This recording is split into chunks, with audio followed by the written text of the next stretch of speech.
Be the right club. Be the right club today. Yes!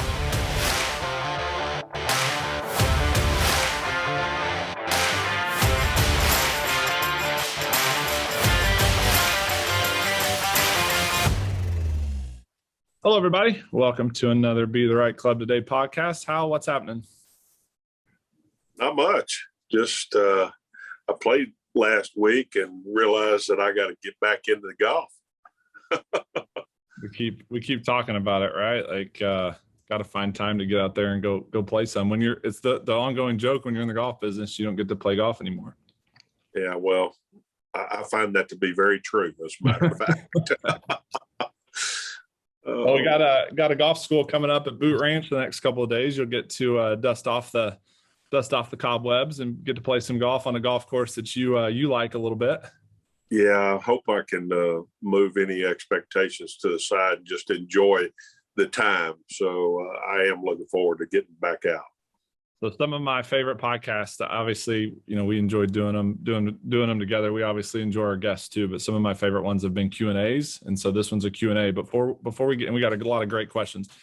But before we get started, we got a shout out to two of our students. Gerline Core is playing in the ANA/Chevron out in Palm Springs. It's her second major in the span of about 10 months. So she's a longtime student of ours, and have to give her a quick shout out.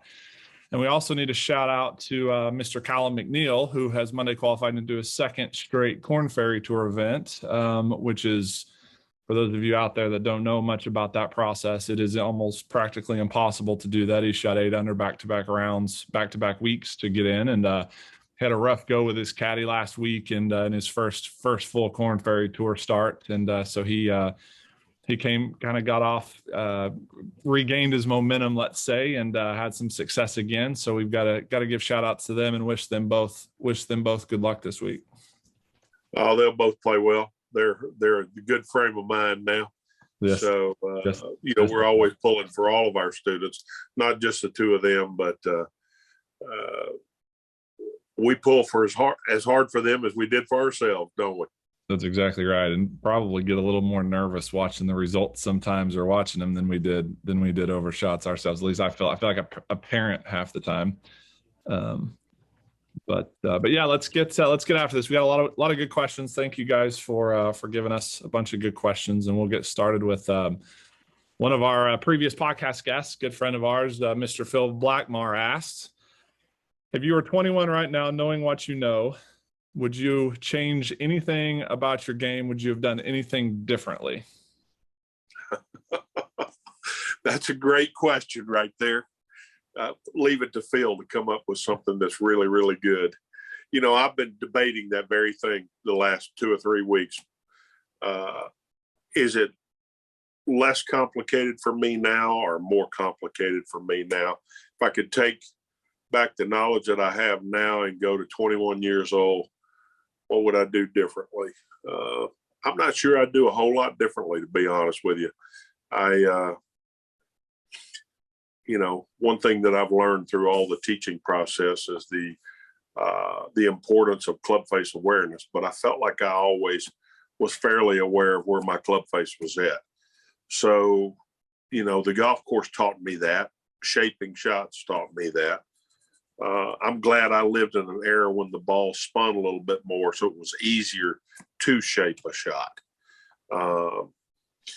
But answering Phil's question, I'd say I wouldn't change much. One of the things I always talk about with you and talk about on here really is, if I could go back, I would have realized that, I was trying to play professionally. I would have realized that everybody had the same demons. Everybody was as fragile as I was. I always put you tour players on pedestals, and obviously you guys were really, really good, but always thinking that your mind was a steel trap and you never doubted yourself, and you weren't fragile, like the word we always use. And if I could go back, I would have tried to convince myself that you guys struggled with the same things that I was struggling with, and that it's just part of the journey. And then I would have tried to be way more process oriented and not put so many ultimatums on myself, or not, if I don't hit this shot, I can't play, or, so much outcome based rather than process based. Hard to do, but that's what I would have tried to do. So I need to add something based on that. You and I both took his question differently. Okay. I took it from a swing standpoint, and you took it from a mental standpoint. It would have been the exact opposite when I was 21 years old. I would have taken it from a mental standpoint, and you probably would have taken it from a swing standpoint. What do you think about that, Jason? Yeah, probably. I mean, I back then it was all swing all the time. And you would think, I mean, my MO as a golf instructor is, to teach the golf swing. And I love nerding out. We got to speak with Carl Morris a couple nights ago, and we talked about golf swing, and I'm a golf nerd and I like to do all that stuff. But I've learned a lot about, just, you can't play great golf if we're worried about outcome, if we're worried about stuff we can't control.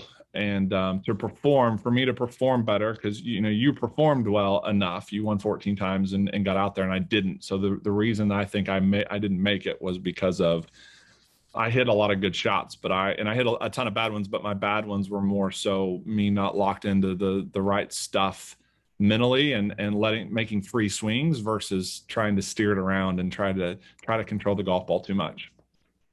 Well, I think the point I was trying to make is we've both gone different directions since we don't play.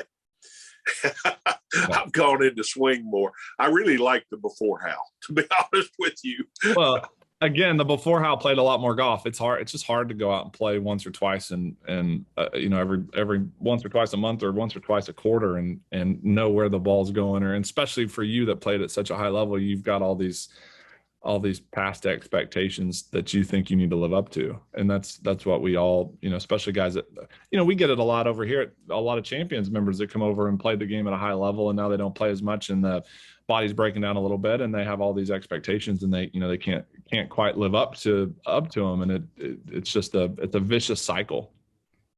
Oh yeah. All right. Number 2, this one's a good one.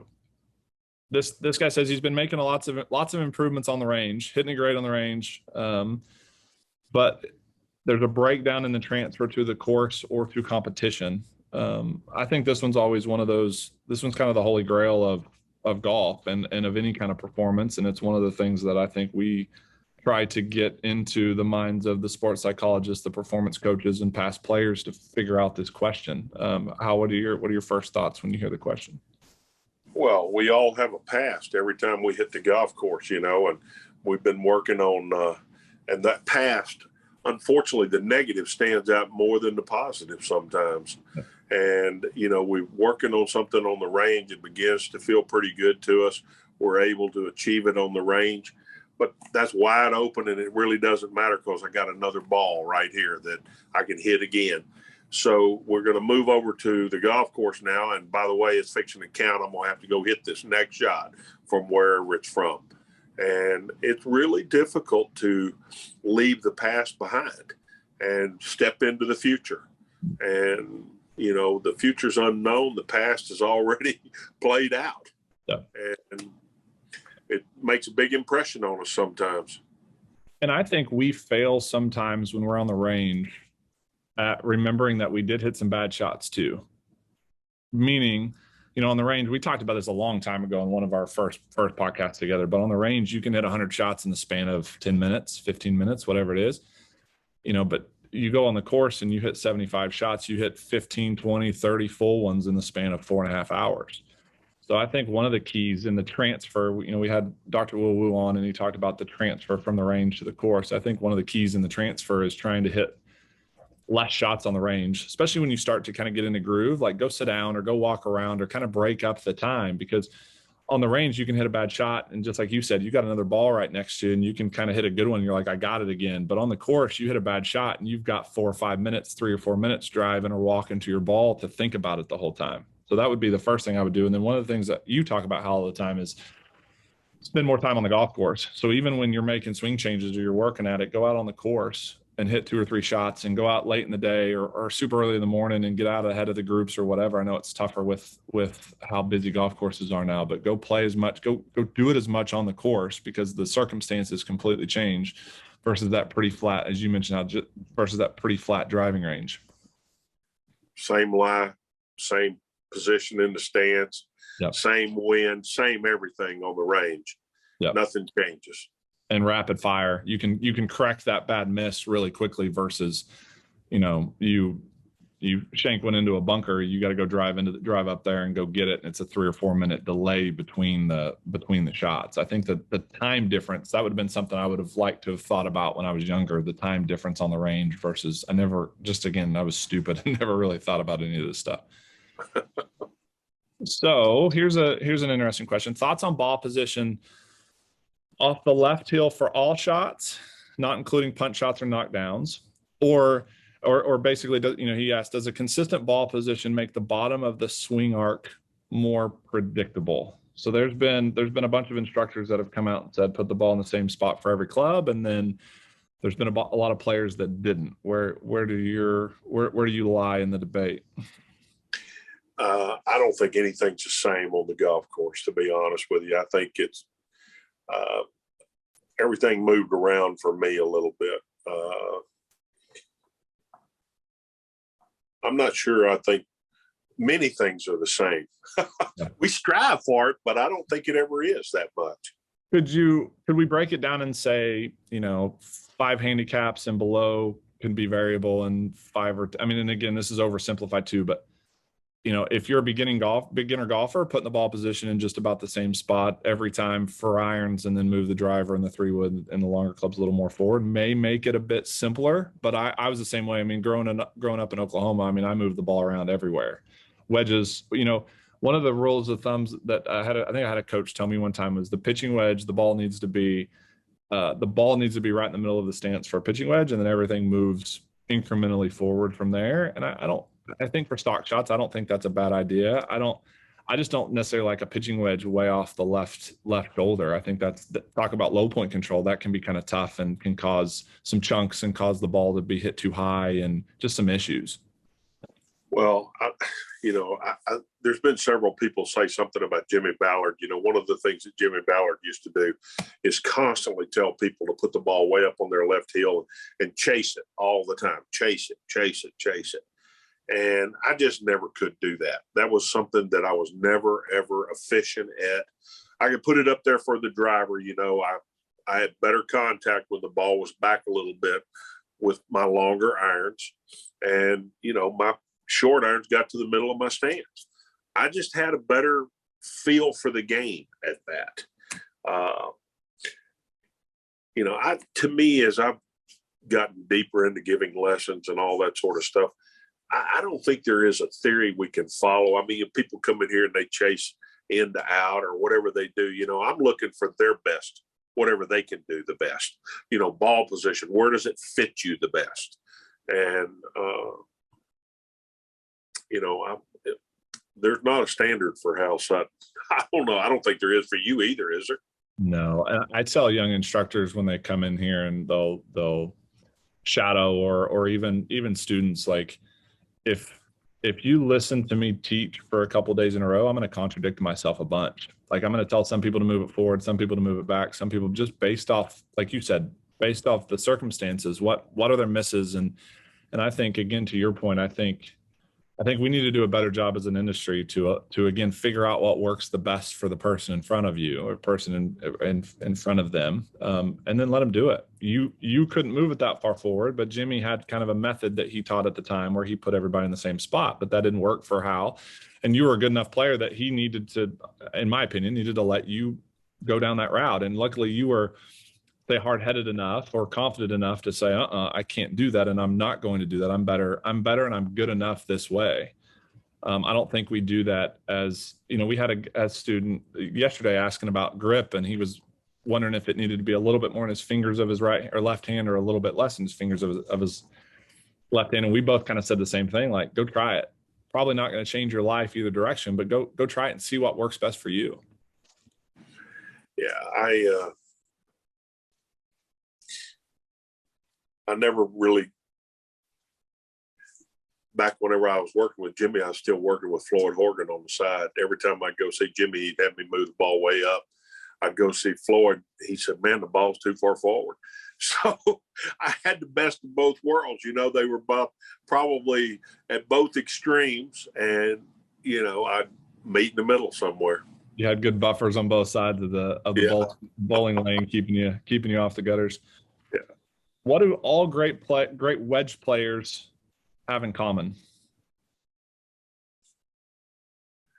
Well, I think they learned how to flight the ball. I mean, they don't hit the wedges as high as I think the common person out there thinks they hit it. Amen. And, all the best wedge players that I saw, it looked like a driving shot. It was more of a descending, driving, draw bias type shot. And, Amen. every time I really felt like I was on the money with my wedges, I felt like I was on top of the ball. The ball was pinched off of the ground, and it took off more of a driving kind of shot with a little bit, like I said, draw biased. Yeah. No, amen. I'm looking up something real quick. And that's one thing that we talk about all the time in here. Tour average launch angles with wedges are much lower than most amateurs that come in here. There was a study.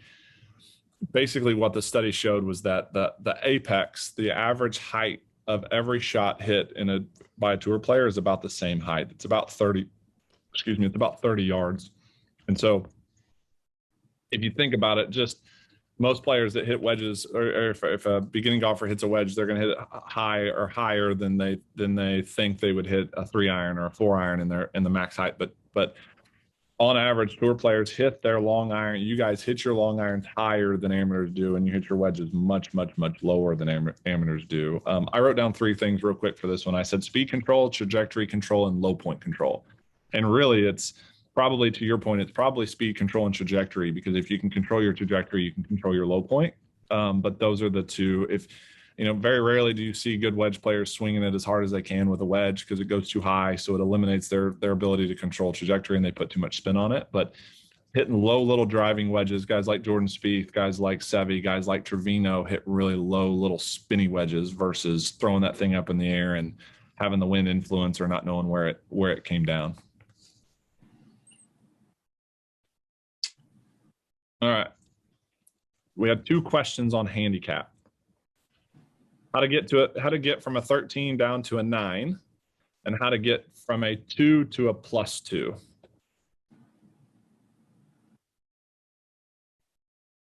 You want me to go? Go ahead and go. So my first thought is, and this kind of again goes back to all the great guests we've had on here. Like, I think if you're a 13 handicap or even a 2 handicap, I think it comes back to, again, you got to take great inventory of your game, and you've got to figure out where your biggest weakness is.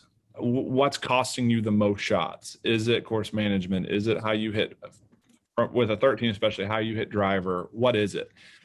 And I don't think the goal is necessarily 9. I think the goal is you got to get to 12 first. I think it's step by step and work your way down, 1 handicap level at a time.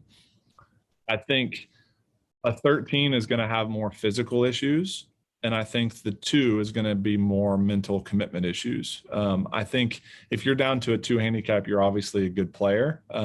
You do a lot of good things right. And again, I think inventory is as important or even more important to figure out, how you say strengths and weaknesses. And you got to be careful if especially at the tour level. I completely agree with this, because you can't lose your strength at the tour level and still be at the tour level. But I also think, systems like Decade and whatnot, the stat keeping systems, will help you figure out where you're lacking the most, where you're giving up the most shots, and then you strive for that. But I would go deep into quit trying to set a goal of, my goal is to get to 9, and set a goal more of how am I going to get to the next level? What's the next level? And the next level is a 12. How do I get there? And then just keep going, and then keep going, because the next thing you know, you might be down to a 6 or 7 when the goal was 9.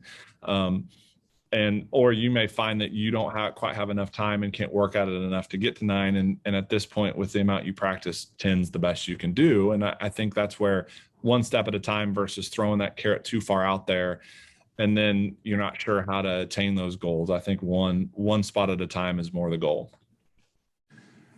Well, I think the biggest thing you said there that resonated with me was it's more physical from a 13 to a 9. and it's more mental from a 2 to a +2. I would add one more thing to the plus, from the 2 to the +2. It's emotional too. Yeah. Controlling your emotions as well as your mental decision making and commitment level to each shot, putting it behind you, moving on to the next one, and playing at the correct pace mentally. Now, that same thing could be true from the 13 to the 9. It's just not as fragile for him as it is for the guy going from a 2 to a +2. Yeah, like if we have a bunch of 13 handicaps come in and hit a bunch of shots and we go watch them play for a couple of days, we're going to find a host of things that they can improve on from a let's say a mechanical standpoint.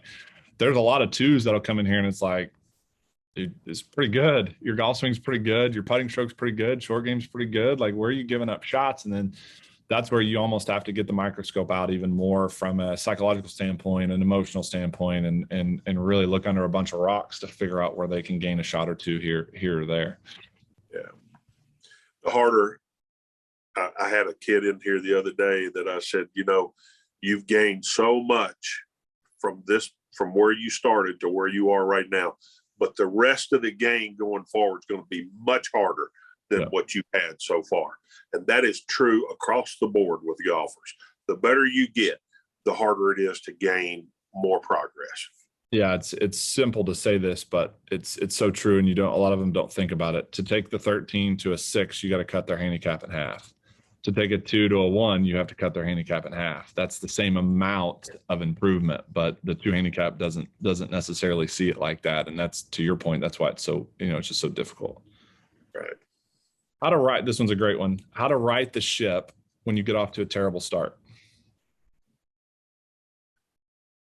Well, that's an emotional roller coaster that we just talked about a little bit. I mean, when you get off to a terrible start, emotionally, you're let down, you're off track. To regroup and move on I was never able to do that except for one way. The very next shot, all I could do was do the best I could with the very next shot. I couldn't look at the hole. I had to look at the piece. And, that's the only advice I've got for that. I mean, my dad used to tell me when he was watching me, he said, I'd a whole lot rather see you bogey the first hole than I had birdie the first hole. And I used to say, why do you say that? And he said, to me, you tightened everything up and made sure you were on the money from there on once you made a bogey. So I guess he thought I was better at riding the ship rather than navigating a good start. Yeah, I think for me, when I did it, I would struggle with the fact that, I went out there with an expectation. I wanted to shoot under par, or I wanted to do this, or I was, again, too outcome based. And then I'd go double the first hole or make a couple bogeys starting out or whatever, get off to a bad start. And then I was like, oh, well, now I can't attain my goal. And so now we start making bad decisions. I start taking on too many flags. I start trying to get back to get to, to be able to shoot under par, I got to make a bunch of birdies. Where I wish I would have thought about it more like, hey, some days 78's the best I could possibly shoot. And in that instance, like saying what you said, it goes back to how can I stay in the moment? How can I be present? How can I make free swings over every shot? Like, can I try to control my emotions and my process over every shot from here on out, and whatever I shoot is whatever I shoot. And I think if we could stick with that, again, we keep preaching this and it's so hard, but if we could stick with that concept of literally one step at a time, literally one shot at a time, then that's the only way to right the wrong. You can make a little bit of a swing tweak, like a little bit of an intention change if it's, you're snap hooking it or doing something, the ball's going way offline.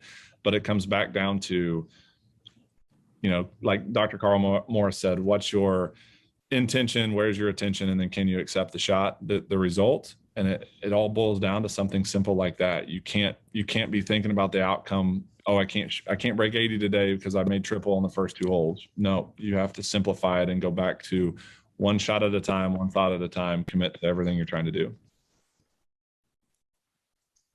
Importance of playing the front tees.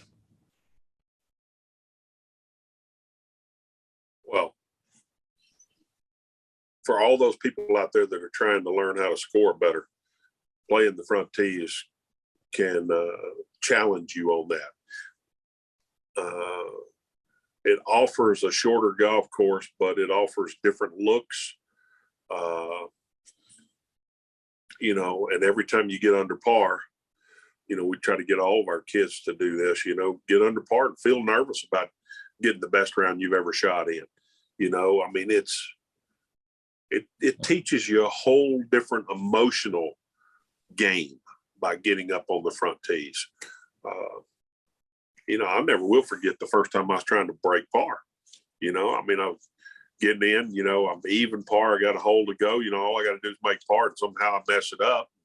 Then finally I break par, and then next thing you know, I'm trying to break 60, I break 70. That's the next hurdle, you know, and it's so hard to break those hurdles. And, you know, playing the front tees can help you learn how to manage those emotions. Amen. No, there's not a whole lot to add. It helps lower your comfort zone. And whether that's breaking 80 the first time, breaking 90 the first time, go play up and figure out how to score. Like you said, it presents you with different circumstances. You hit more wedges than you're used to. You have to hit different shots off the tee. You have to think about certain holes a little differently because it brings trouble into play. But to me, I think it's so important, as you said, from an emotional standpoint. How can you handle your emotions coming down the stretch when you have a chance to shoot your lowest score? And that's what we have to keep putting ourselves in those situations, so that way we can, you know, break through the glass ceiling at some point. How to get rid of shanks. This listener said, when I think I got it fixed, they come back, tends to ruin the round, and I feel paralyzed. Well, I'm not real sure how to answer that. I've never really had the shanks, so I never struggled from that. So, what do you think, Chase? One of the things I would say is that it's not.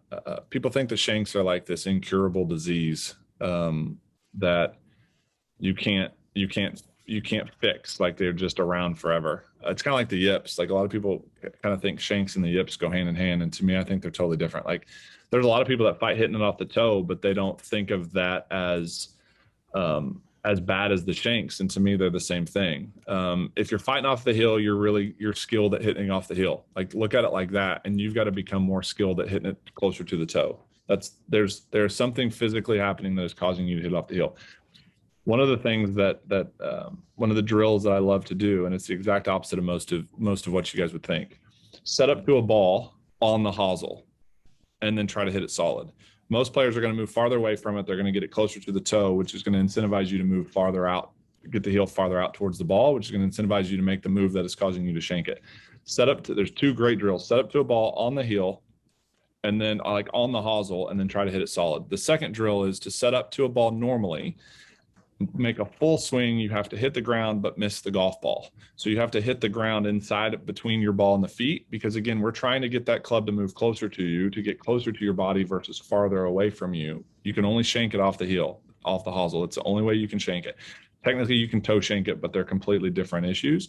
So for me, my dad fights shanks every now and then. He's got a bad back and kind of extends a little bit. And so the big thing for him was he would shank one and like quit, like, because he didn't want to do it again. He didn't know how to fix it. And the big thing for him was understanding, okay, this is what I'm doing when I shank it. So that way you hit one, just like this is what I do when I pull hook it. This is what I do when I slice it. And so you know how to fix it, versus this idea that, oh my gosh, I'm shanking it. I've got this disease, this incurable disease that I can't fix. Look at it like I'm just hitting it off the hosel. I need to move it towards the toe, versus panicking and thinking there's nothing I can do to rectify this. Any thoughts on that? I love guys that come in that fight shanks, because you can, in my opinion, you can usually see the problem and fix them pretty easily. And then they think you actually know what you're doing. They think you hung the moon.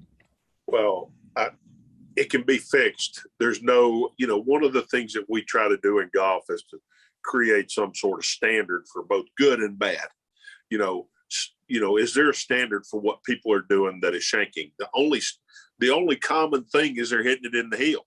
Yep. They could be doing 50 different things to cause hitting it in the heel. Right. And so, there's nothing we can talk about that is a cure for everybody on here.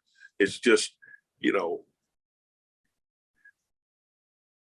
there is no standard in golf. That's just the one thing that I'm going to say. Yeah, and that drill, have 5 different people come in here and that are fighting shanks. That drill will work with all 5, but to your point, they're gonna have to make 5 different motions to make the club move the way we want it to move, and then you let them come up with whatever feel that is. Versus, you're right, versus us trying to write an article in Golf Digest that says, if you're shanking it, do this one move. No, do this drill and tell us what move you made to make it work. Right. Anything else? Are you going to say anything else? No. Okay. Best method for improving long irons. Misses normally too far to the right. Well, kind of your answer is probably going to be similar, right? Like, until you get them in here and look at them, like that. Sometimes that's a hard question to answer. That's a hard question to answer. It's harder. We've said on here a bunch of times, it's easier to draw loft and easier to fade less loft. And that's just true. And, you know, one of the things that I had to get across to myself in order to learn how to hit a good long iron, I kept trying to get it in the air when I was younger, you know, and I try to stay back to get it in the air. It changed my low point and everything else. And I realized finally that you got to hit down to make the ball go up. Utilize the loft that you do have, whatever it is.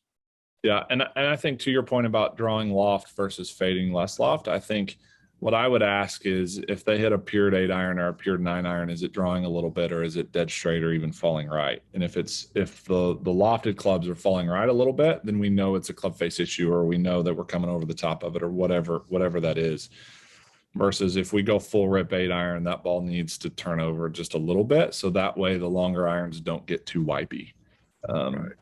And that's something that's kind of one of those kind of general rules that we use with a lot of players in here. If they're going to go full send 9 iron or 8 iron, it probably needs to draw just a touch, or they're going to hit fades with the longer stuff. If that's not what they want, then we need to make a change. Okay, a little bit of change of direction for this question. We got a couple little change of directions. So 81 Walker Cup at Cypress Point. Where does that rank in some of your golf memories? That was a special time, to be honest with you. We had a really, really good team, and no greater atmosphere than Cypress Point and Pebble Beach. I played with Jay Siegel as a partner that week, and Jay was a great amateur player and went on and had a really great year, a great career on the Champions Tour as well. So, you know, that was high up. Cypress Point special. I've said it 1,000 times. If God came down and said, "Hal, you got 24 hours. Where do you want to play your last round?" I'd say, "I want the first tee time at Pebble Beach. And as soon as I finish, I'm running over to Cypress Point. I'm going to play there. I'm going to get 36 in the last day." So you're gonna be tired doing it, but you're gonna go out with a bang, right? I don't think I could play 36 right now. So maybe we play the back 9 at Pebble Beach and the back 9 at Cypress Point. Here, you get the last round at Pebble on a Thursday, and then you get the first round at Cypress on a Friday, and then you can spread it out a little bit. Yeah, there you go. I was thinking the same thing. I couldn't play 36 holes right now. I'd be worn out.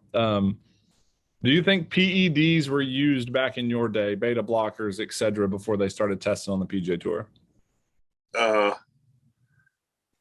Well, I don't know how I'd know that. I know Hal Sutton didn't, but right. I really don't know the answer to that. I think I know that with a doctor's excuse, they could use beta blockers, you know, for heart issues and things like that.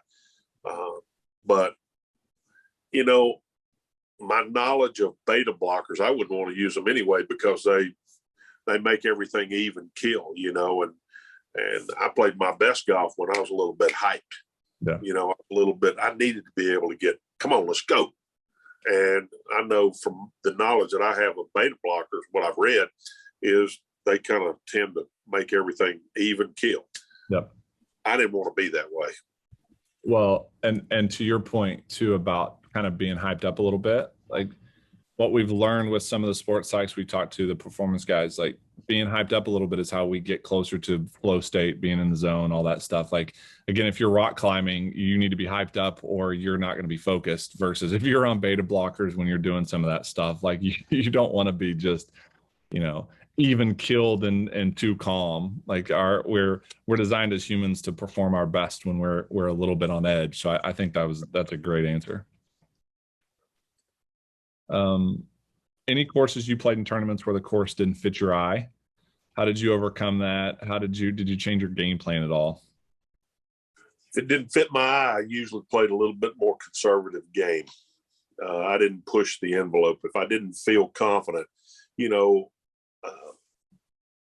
the best way I can describe this where everybody can understand it, if I got to a hole that my shape of shot just didn't fit the drive, and the drive was a little bit of a demanding drive that I really had to hit the shot, then I'd back off and hit the shot I knew I could. You know,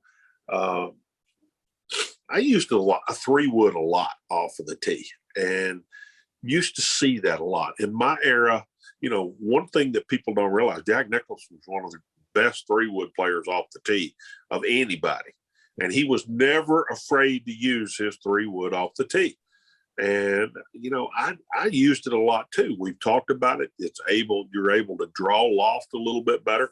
I was always able to draw my 3-wood easier than I could draw my driver. So if there were trouble on the right and I needed to draw it away from it a little bit, a lot of times 3-wood was my first option on that. Yeah. You know, and it just didn't fit my eye with a driver. So I'd go the other direction. Yeah, I mean, some of the new math with Fawcett and Mark Brody and those guys say, you know, get it down there as far as you can, go bomb driver. So I think that's probably why you've seen a bigger movement away from, you know, hitting less club off the tee to find fairways. But I want to that brings up another question this is just me asking because I think it's interesting. What are your thoughts on Kisner? And what I mean by that is Kisner saying like he knows he's not going to win at a U.S. Open at Bethpage. That mindset where they asked him, well, why show up? And he said, well, because they pay a lot for 20th place. And while you didn't say that in your answer to that last question, but you kind of did on shots that didn't fit your eye, you kind of backed off a little bit and your expectation levels were a little different. What are your thoughts when you hear Kisner say that? Well, first of all, I think he's being honest.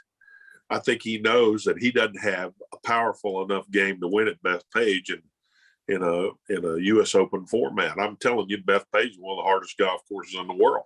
I mean, to me, having correct expectations allows you to play to the best of your ability at whatever tournament you're playing in. And to Kisner's point, they do pay a lot of money for 20th place.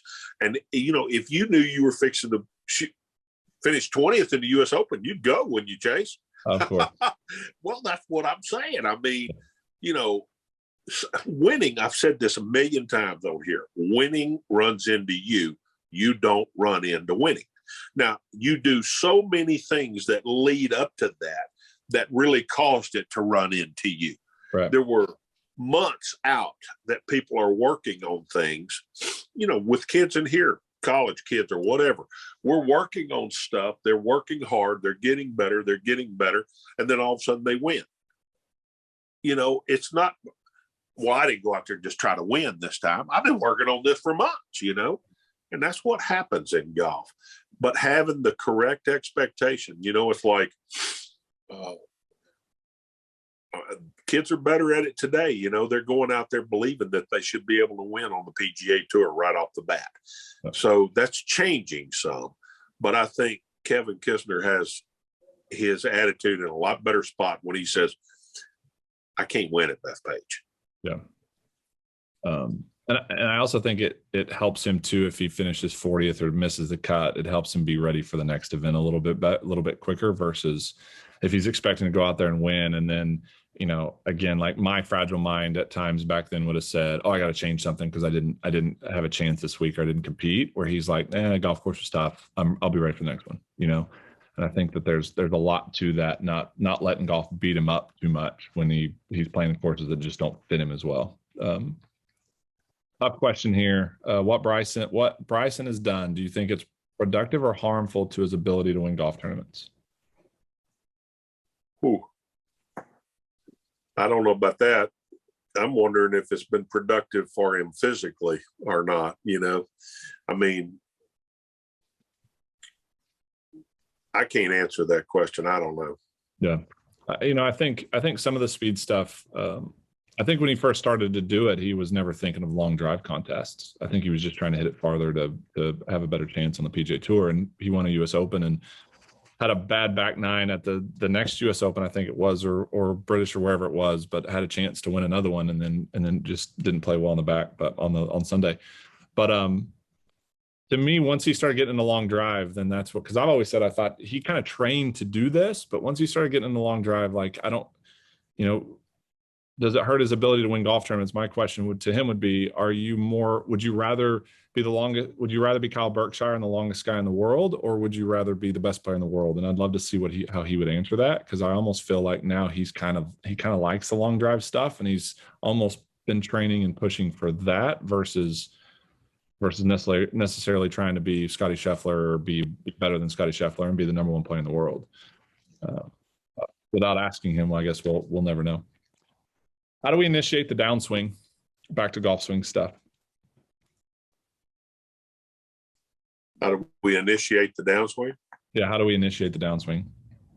So that, to me, is one of those, we'll never get a standard answer on that. I had a debate. I'll never forget this one time. Gary Player and Lee Trevino, and I think Raymond Floyd was in this conversation. And we were all talking about that. And there was no similar answer. What y'all felt, what y'all did, all that was different? Yes. I mean, and I don't even remember what everybody said. It's just we all thought something different at the time. From a scientific standpoint, the feet move, the weight moves first, then the legs, then the hips. Really, the hips go before everything else. Just about everybody that was any good, the hips start to unwind before the upper body starts down. But as we've talked about a ton on here, if that's your intention, it can lead to hips going too far too fast and getting into a really, really tough spot. So a lot of players have the intention, the feel that their arms are starting down, but really the hips will always initiate the downswing. But that's where you got to get somebody that can look under the hood and see what the problem is and make sure that your hips aren't going too fast or your arms aren't going too fast or whatever your issue is. Science is the hips, but intention and feel and all that stuff is where, the debates like you mentioned how can be all over the board, feel versus real, all that stuff. Ever change your swing thought in the middle of a tournament? Never. Never. Didn't ever tweak it at all? Never. I didn't think you'd answer that. Well,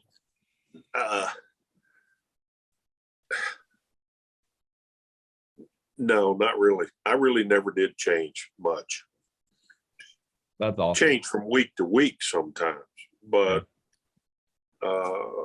my swing thought, pretty much the same most of the time. Whatever it was, it was different things. Oh, yeah. So you would change week to week, but not necessarily round to round. Not necessarily shot to shot. Yeah. This one's a good one. That is borrowing. I don't have to hit a cut shot all of a sudden. Yeah. Different types I'm talking about just a standard shot. Yeah. Standard drive off the tee. You're not trying to do anything with it. You were trying to do the same thing. Yeah. Right. My swing's all over the place. So I definitely had to change sometimes to get through a round or get through. And again, I was too much mechanical. So I would probably I would say maybe once a different cue at times to get through some misses or whatever, but much less than I would have when I was 20, 22, 23 and crazy. This one's a good one. Slap release like a Victor Hovland or a DJ type release style versus a traditional full release with more toe up to toe up rotation like a Phil, a VJ, or a Louis Oosthuizen. This one's I love these types of questions. Well, go ahead and get going on it then. So it's all about wrist angles in the backswing for me. If you look at Victor and DJ are more closed face players in the back on the backswing, so they're going to have to hold the face off, and they're going to have to add loft and do some stuff to it to make it work. Phil, BJ, Louie are more square face players at the top, so they're going to have a bit more rotation. Now, here's the fun part to this. There's been tons of studies done by a bunch of smarter scientists and crazy people and much smarter than I, that have done tons of studies that show that one's not better than the other. If you're fighting slices, the Victor Hovland DJ backswing might make more sense to you. If you're fighting hooks, the Phil and VJ and Louie backswing might make more sense to you. But as far as, again, this goes back to there's not one size that fits all. How's your wrist structures? How do you move naturally? How do you grip it? How do you set up to it? What's your range of motion with your elbows? All that stuff plays a big factor into how to move. And if you're a fairly good player that's trying to decide which one makes more sense to him, I don't think you can. I think you just go to a decent instructor and figure out your issues, because if you've played one way versus the other, trying to move into the other way is usually a recipe for disaster. So can I say something here that is a little bit off subject, but it's not, based on what you just talked about? Sure. Would we all love the game if the starting point was the same, the journey to get to the finish line was exactly the same? Would we love the game nearly as much? No, we would not. But yet we're all trying to figure out the easiest path to get to the end finish line. Yep. And, it's different for all of us. That's what we love about the game. So Yep. Why not just embrace your own personal journey and figure out what that is and how to get better on that personal journey? Because not all of us got to hit it as good as you did all your life, and we're all trying to strive to be that way. Like that's Hey, listen, man, I stand humbled after the last time I played, because I hit some shots that I never dreamed Hal Sutton would hit. So, all right, we got I love that. We got 4 more questions. We'll rapid fire them real quick. Struggling with chipping, thoughts on wrist movements. Keep them passive. Here's another trying to kind of pin us down. Keep them passive or some movement. Well, go ahead. I think you're one or the other. I think you're Steve Stricker or you're Sevi. And I think you can use both at times. But I think your stock shots need to be who you are. I tend to be more wrist. I tend to teach more wrists, softer wrists, let the hands move a little bit and not super rigid and super structured, because I think it's a harder way to teach it. But I think whichever one is natural for you, I think you start there and then figure out what's going on. I just don't like tension. So I like the grip pressure to be soft enough to let them move a little bit. But again, you look at Jason Day, you look at Steve Stricker, they have very little set and they were more tilty and more pivot based. I could never hit chip shots like that. And so my preference is more on that other side. Tension is a killer. That's all I'm going to say. Yeah. And you were a little bit more on the less, you kind of set it more with your arms. We've talked about this a ton, versus being a quick wrist setter. Yeah. I didn't have a real quick set. So, Sevi tried to help me fix that a long time ago, and he wasn't very successful at it. So, modern bunker technique versus old school technique. I thought this question was kind of interesting. I'll go real quick and then get your take. Modern bunker technique, I would say the only difference is we're not teaching open stances and aiming left as much in bunkers as I think you guys were taught. And I think a lot of it's just because we don't hit the ball, we're hitting the sand. And so like, if I was going to teach bunker to a mass group of people, I would say, throw the sand where you want to hit the shot. And a lot of people talk about kind of drawing their bunker shots a little bit more from an open face versus kind of slicing across it. But I would say if you took the 5 best bunker players in your era, Hal, versus the 5 best bunker players today, I don't know who they are, their techniques are going to look kind of similar. Would you agree with that? I would agree with that. The one thing that, even though we aim left and everything, the ball doesn't come out left. Yeah. And because again, we're not hitting the ball in the face is wide open. So we're adding loft. We're not opening the face. Right. We're not aiming more, we're not aiming the face more right. We're aiming it more up.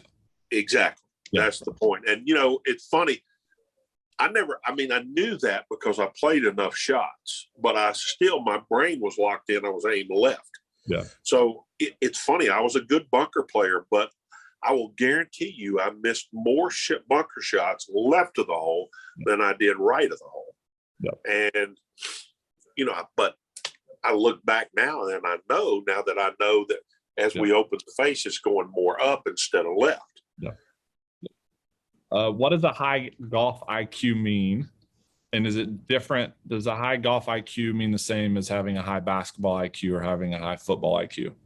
That's an interesting question. I don't know the answer to that.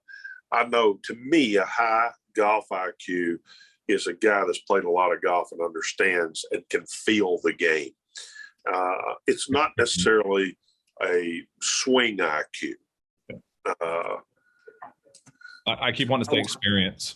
Yeah, experience. That's really the word I'm looking for. Yep.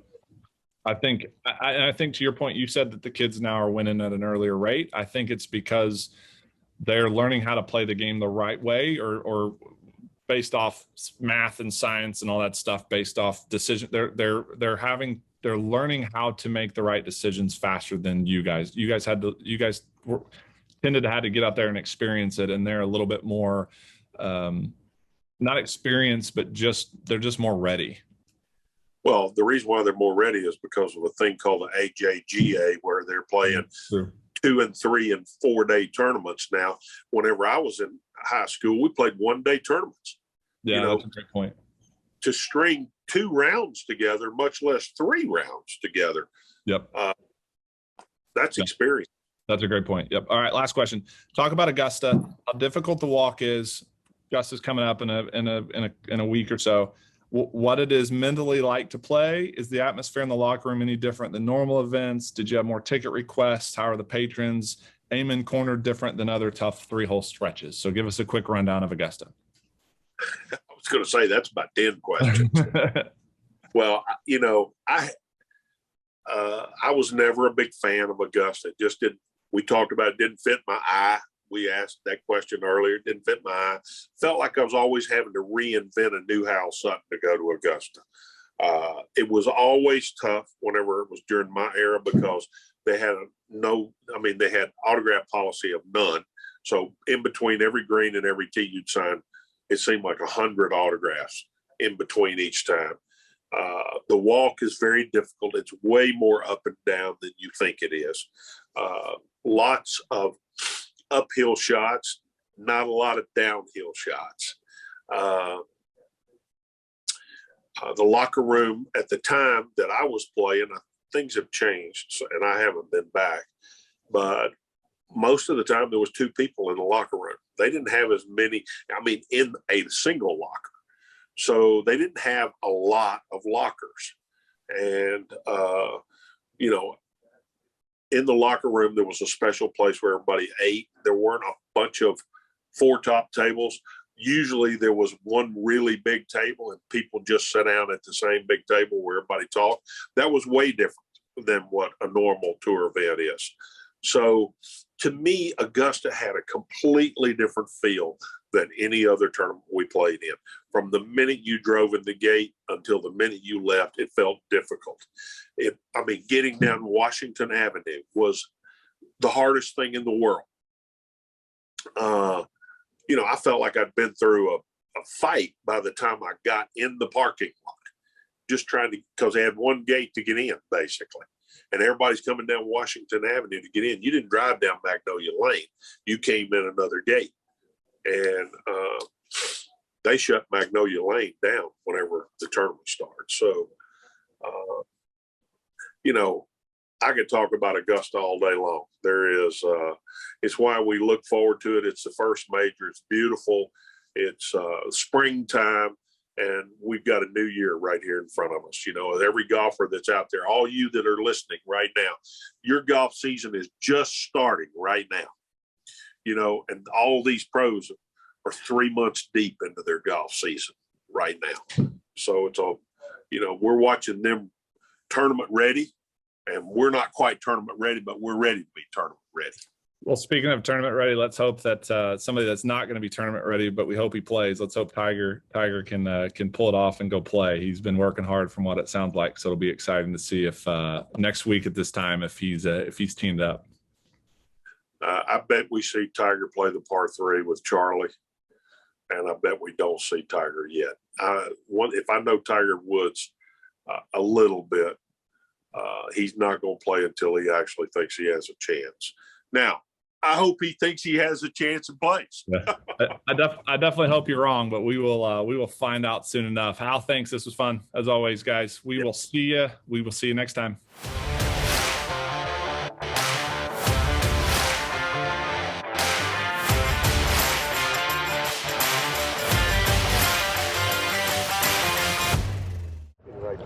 Be the right club today. Yes!